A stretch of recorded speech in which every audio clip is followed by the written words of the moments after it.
Hi, everybody. Welcome to Discover College Soccer. You are lucky enough today to be joined by the two Matts, Coach Matt Davis from St. Vincent College in Latrobe, PA, and of course myself.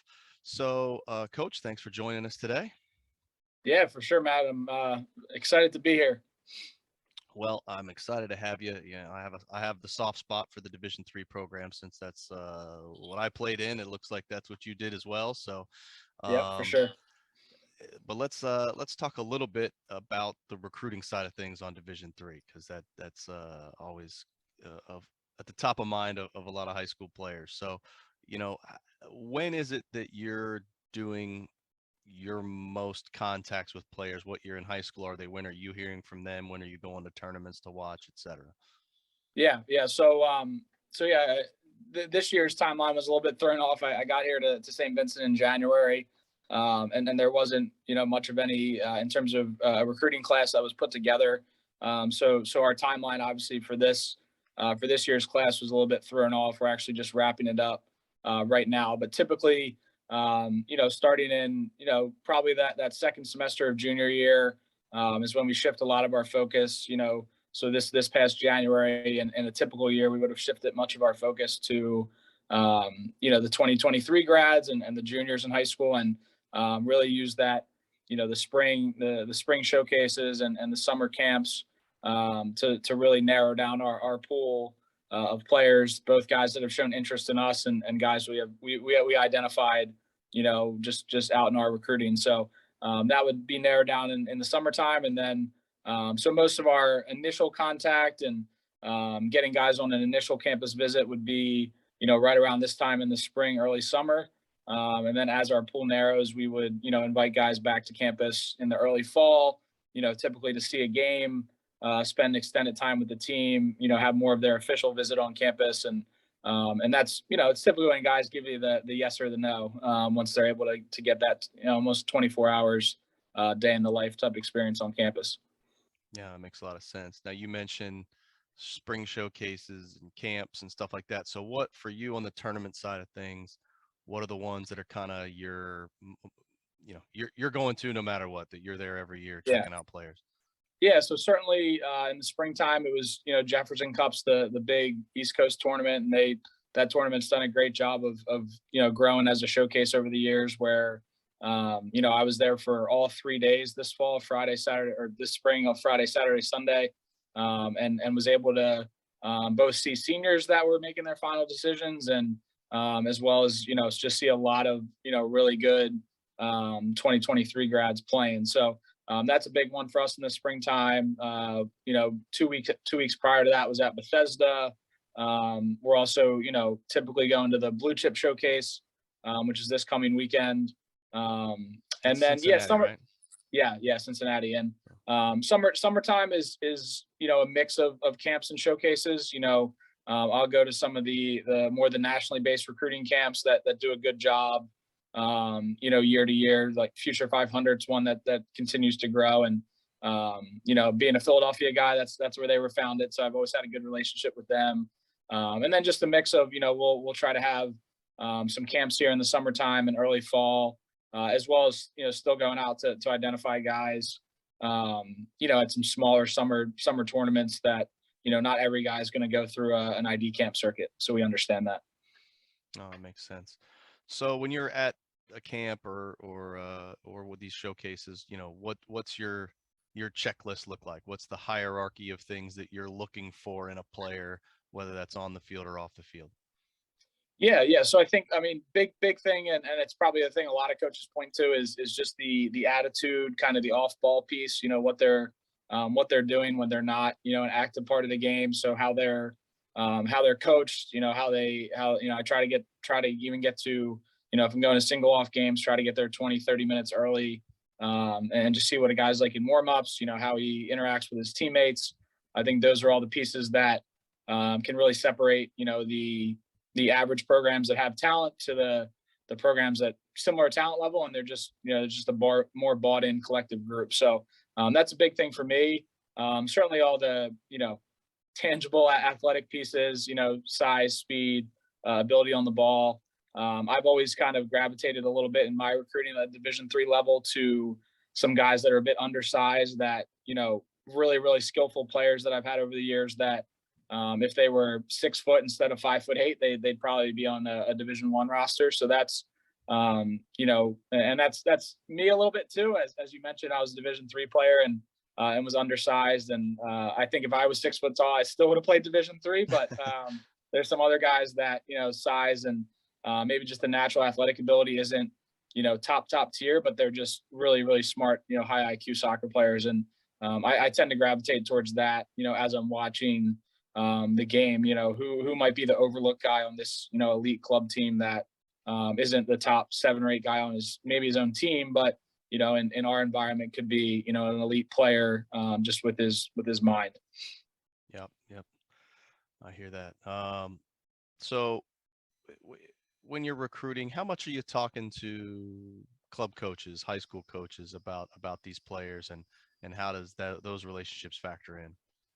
Yeah, they're certainly a part of it. I think my own kind of way in which I do it is certainly if I'm at a club showcase tournament, I'm contacting the players that I'm most interested in afterwards, but I'm also contacting their club coach. A lot of that just helps with the communication piece. The club coaches are able to give the players a different angle. Certainly, you have that kind of the Division III stigma. A lot of guys, unless they're getting a little push from their club coach, like, hey, this is, very good coach, growing program, those types of things. A 17 or 18-year-old might blow it off because they might be waiting for a Division I offer or more established setup. So it always helps in the beginning of the process to first get in touch, and then once we've had the player on campus and we've, like I said, we've narrowed down our pool a little bit and we're getting really serious with a guy. That's typically when I'll engage the coach again, just in terms of a more detailed level of, hey, what's this guy like in a day-to-day environment? How's he go about, the training sessions and the things that as a college coach you're not typically present for, and that helps you kind of make some final decisions. So I think they're certainly an integral part of it because they give the guys a perspective that the player or their parent, if they're going through a college recruiting process for the first time, might not be fully aware on some certain things. Yep, well, makes perfect sense. So being Division III, we mentioned it's a little bit harder to recruit, right? Because you're waiting for those kids, those D1s to realize that maybe they weren't D1s after all. But Mm-hmm. How specifically at St. Vincent does the financial aid situation work? What does it look like? Obviously there's no athletic money, but how Yeah. is your school with scholarships, grants, academic money, and all that kind of thing? Yeah, so St. Vincent, certainly, Benedictine, first Benedictine college in the country, and founded by that order, religiously. And I think one of the things that they still kind of hang their hat on is making college as affordable as possible, in this day and age when college prices are exploding, as making it as affordable as possible. We have a decent number of first generation students here, and and those types of things. So I think, in the process, the large portion of a student's aid would be their academic merit grant. And that, is why, every college coach, in the country stresses to when they're meeting with 15, 16-year-olds, take tougher high school courses, challenge yourself with your high school courses, certainly do well with your courses, prepare a bit for the standardized test, and those types of things can make a difference in, honestly, like $10,000 give or take of scholarship money in terms of our range of scholarships. So, that's the big way that we make things financially affordable is, finding guys that are a bit higher academic and can get into, a good scholarship range. Now, most Division IIIs aren't heavy on the international front because of cost. That usually is the NAIA and D2 folks. You guys got a couple internationals on your roster. How does international recruiting and transfer recruiting kind of fit into the whole puzzle for you guys? Yeah. So I was actually one of my previous colleges. We were probably the most international heavy team in the entire country when I was there. They had an academic merit scholarship that really just academic merit scholarship that puts you on par with the same scholarships that an American student would receive. And then the difference is, they're not, unless you're finding a dual citizen. So we have a couple guys on our team that, have dual citizenship and ways to get American aid. Unless you're doing that, then you need to have, financially have, international players here and there that are very stable, in terms of their financial backdrop. So, we have a few guys on our team here, a few that came through St. Benedict's prep, which the college St. Vincent has a long-standing relationship with St. Benedict's prep, in terms of they send a number of students here every year, athletes and non-athletes, just because both Benedictine institutions, both tied in their history, and so that was a natural, kind of a natural move for a few of those guys. We have, I think, 6 or 7 of those players on our roster, and those are some of our higher level players. So yeah, we'll certainly recruit, the international base when it's a good fit. We have, I think, 2 guys right now that we're speaking to, from international backgrounds. One would be a potential transfer, and one an incoming freshman. And again, they're looking for a specific experience, and that's tied a little bit more to Division III. They're looking, both the guys actually are looking for engineering degrees, so that's something that we offer, and we may be able to do it at a higher academic, higher academic standing than some higher level schools that potentially could be on their radar. So.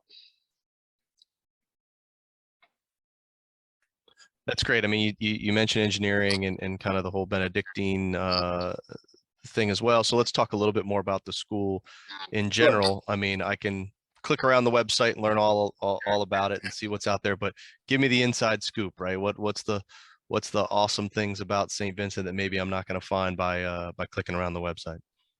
Yeah. So I think certainly, I mean, I'm a kind of a history nerd. So I think the history tradition of the college is something that I did a lot of research on when I was in the interview process, and certainly being the first Benedictine institution of its kind in the country. And I don't know the exact number. I think it's somewhere between 12 and 15, maybe even more institutions in the country.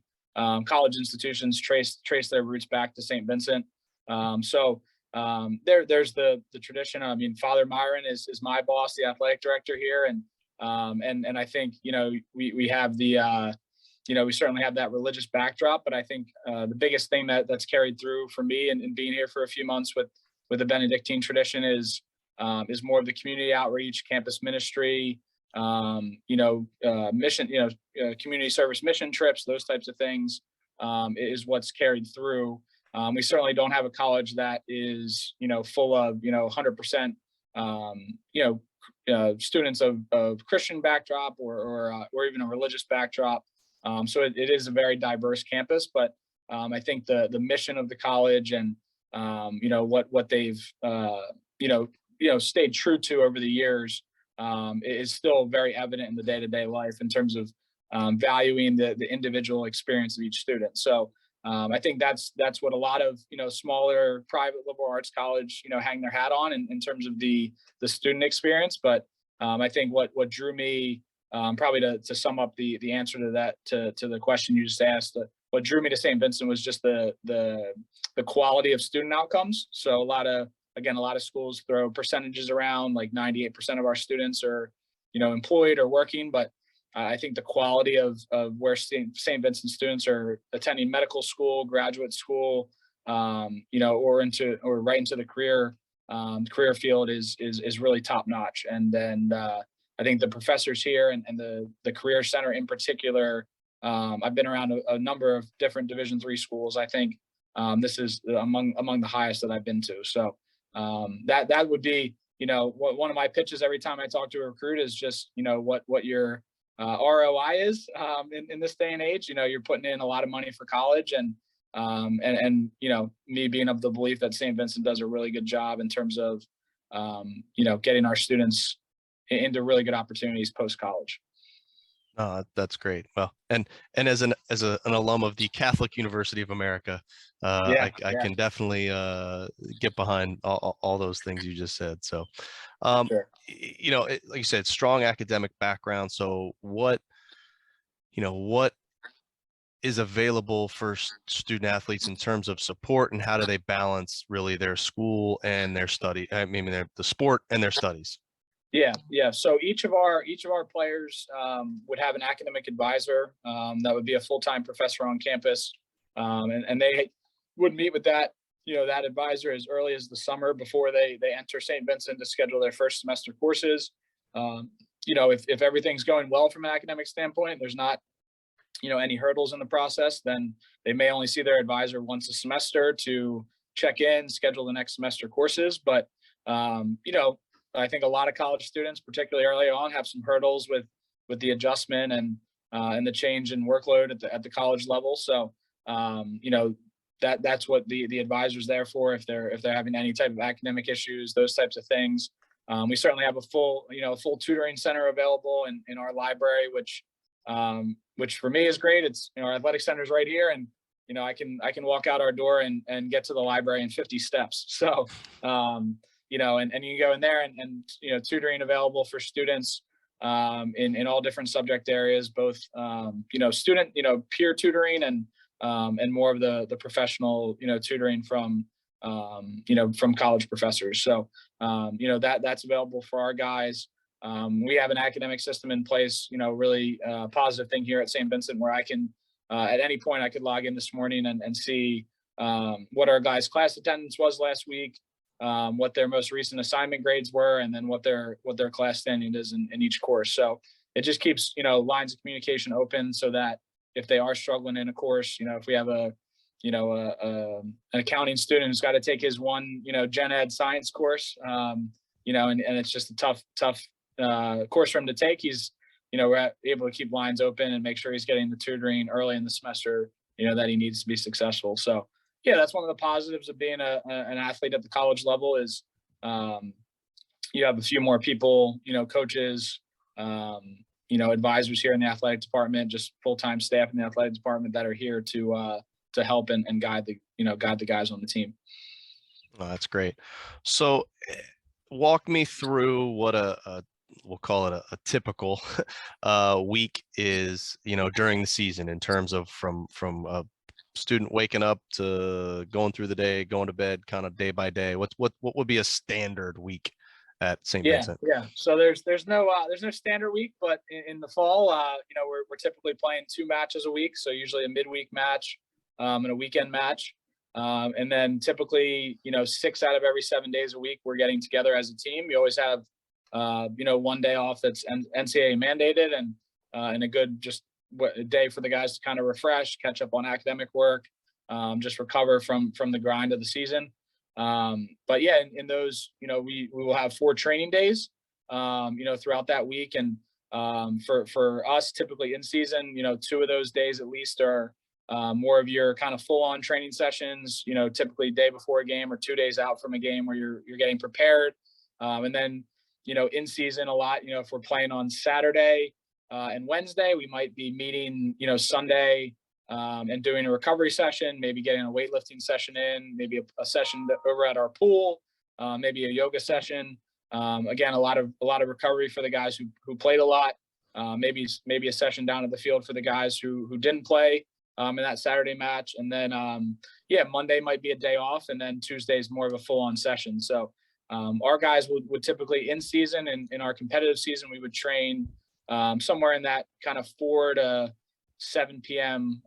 Range for an hour and a half, 2 hours in season. So your typical daily schedule, you have most of your classes as an athlete would have to be early morning, early afternoon, head out to the field for the session, and then dinner with the team and rest of the night for your academic work or to socialize, those types of things. So and we're certainly mixing in throughout the week a film session at the start of our training session, or we'll at least lift once, if not twice a week, in terms of weightlifting to maintain in season. So all of those things are mixed in, throughout the week as well. Now, in terms of the game schedule, you guys, your conference, you're lucky. It seems like you've got a pretty tight radius in terms of travel. You don't have to travel too much, but what does your typical travel look like, and how does that work with classes and things? Yeah, so we're fortunate. I actually the two previous schools I was at, we had multiple teams in our conference at each institution that were 5+ hours away. So I mean, those games are always on the weekends, but it does it does hit when you're leaving Friday at 4 o'clock and maybe getting back late Saturday night or early Sunday morning. So I think the positive thing with the PAC, the President's Athletic Conference, is I think our farthest trip in conference is 2 hours and change, away Wow. from our campus. So even when we're traveling to, Teal College for a Wednesday night away game at 7 o'clock, we don't have to leave campus until maybe 3:30, so guys can pretty much go to all their academic classes. And then we obviously arrive, warm up, have the game, and we're getting back maybe at midnight, from the latest trip, which for I've been at some places where you're back at 2 a.m. sometimes, even for a midweek, or certainly the Saturday matches, you might be getting in, past midnight. So harder to recover during season when you're doing those things and get proper sleep and those types of things. So I think that's something that probably all the coaches in our conference enjoy.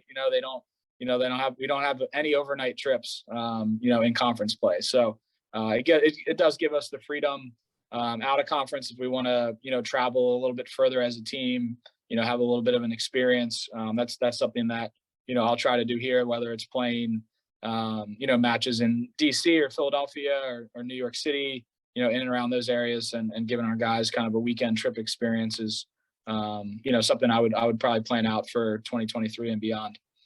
Yeah, well, I got to get you out of Catholic U. I mean, it would make a Yes, yeah, perfect segue there. But yeah.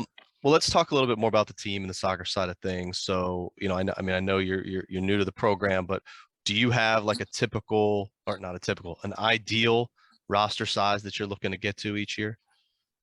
Yeah. So, in the Division III environment, you're certainly usually having a required roster number, those types of things, and important for a few different capacities. I think, I'm always of the belief right around 30 guys on the team, is an ideal roster number.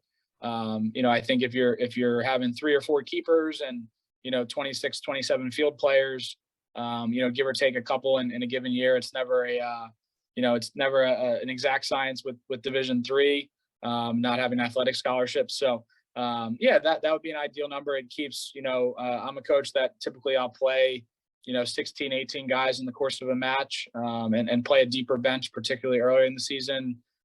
So it keeps the majority of the roster engaged, throughout the course of the season. Every guy, at some point is probably called on to, play major minutes during a certain stretch or something like that. So I think it's a number where you still continue to have your depth and really able to have effective training and competition at each season, at each position.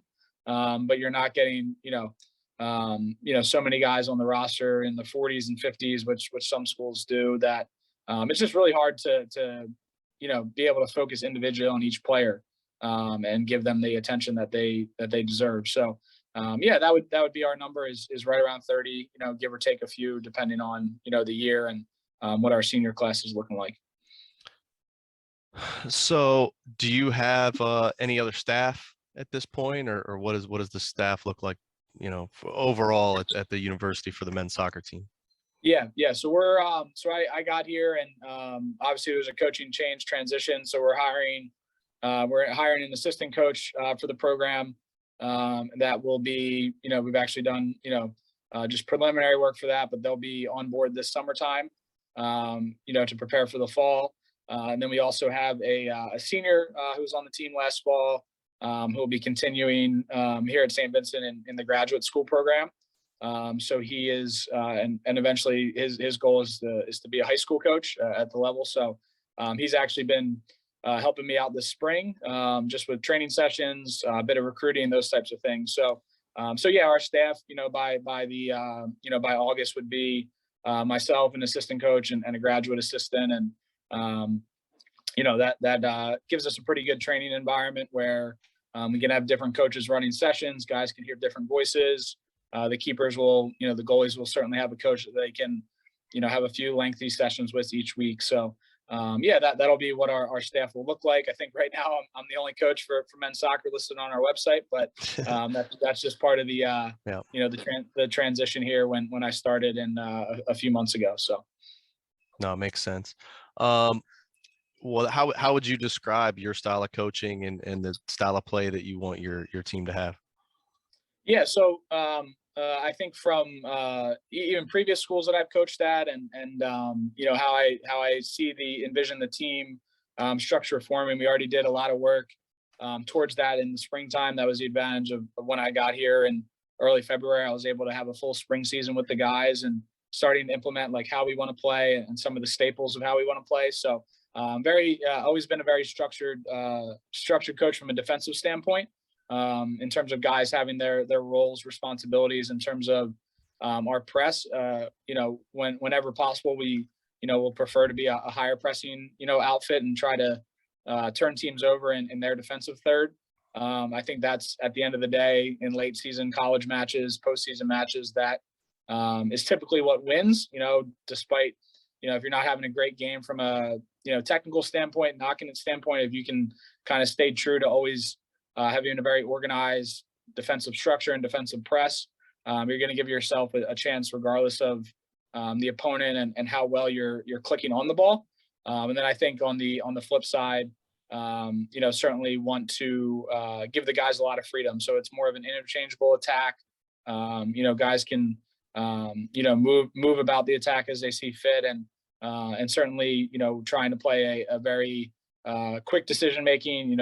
A lot of coaches put touches on it. 2-3 touch soccer, quick decision making, get on the ball, get off the ball, and I don't think it's pretty rare that I've coached the team where we're really just relying on one guy to score and finish. I think it's goal scoring by committee, and again, that makes you a little bit more dangerous in late season games. Yeah, for sure. Well, we're in the off season, right? I mean, it's April. What does your typical off season program look like? Yeah, so when I got here, that was a big thing of just stabilizing like what the guys were doing. They were playing futsal a couple times a week, just led internally by the team. So there'll always be a piece of that where the team inherently is going to be training on its own and playing late night sessions in the gym, some futsal when the weather's poor. St. Vincent's actually getting a brand new athletic center that'll be built by late summer 2023. So that'll be huge. It'll actually have an indoor turf surface that'll give our guys an awesome place to train in, particularly December, January, February, or if we get inclement weather in season. But yeah, in terms of the off-season program, particularly the winter months, is a heavy focus on strength and conditioning. So our guys will be we have a full-time strength and conditioning coach. They'll be with him 3 days a week, typically, on a program. They'll play a couple times a week, just again led by the players, and when fits their schedules. And that'll lead into our non-traditional spring season where we can have 15 sessions. And we had an alumni game this spring. We played another local squad this spring in a spring match. So there's a couple matches that they can train towards in the spring, but essentially it's a development season for us to get guys stronger, more fit. Training sessions are a little bit more designed for individual skill work and player development, as opposed to the fall where it's much more tactically based and player combinations and team structure. So yeah. Okay. Well, we covered a lot of ground here. Don't want to take up too much of your time, so sure. I'll leave you with one last question, and that's just what didn't we talk about? What did we miss, or what's something you want to reiterate, or anything more? This is your chance to kind of close it out and let us know anything more you want us to know about St. Vincent. Yeah. So I mean, certainly the as recruits, people in the area are following the team. It's certainly not not a shock that the program here hasn't done well in recent years. And I tell guys as I'm meeting with them in the recruiting process, the first coaching staff I was a part of, we inherited a program that was part of the longest losing streak in the country. The team had lost over 70 games in a row. And within I think it was within 2.5 years, 3 seasons. We went from last place in the conference to, first place national tournament. Played Calvin College pretty tough in the first round of NCAA's at my previous school. So yeah, the team here has gone through some struggles and some tough seasons, and I think we've already seen a lot of results and dividends in the few months I've been here from guys just taking it up a notch in terms of their commitment level and how they're approaching being a collegiate student athlete. So yeah, our goals are pretty high here to compete in a conference that is fairly strong from top to bottom. There's not there's probably not one perennial team that wins the conference. It's there's 6, 7, 8 plus really strong squads. So we know we have our work cut out for us, but we already have some high level guys set to join us, and I think the current team on campus has really bought into a much higher commitment level in terms of our environment. So yeah, really excited to see where things lead here, and I think a lot of our spring sports, lacrosse, baseball just had a 15-game losing streak snapped. Lacrosse is I think 10-1. So Oh, wow. Teams can certainly win at a high level here, and excited to start that for men's soccer on the campus as well. Awesome. Well, Coach, we wish you the best of luck there. I grew up in Ohio. My wife's family's in Michigan, so we drive through that area on the way back north many times. So if I get near there, I'll have to swing by, especially after that new facility's built. Check it out. So, well, we thank you for your time. Best of luck in the fall, and we'll be in touch. All right. Awesome. Thanks, Matt. Thank you.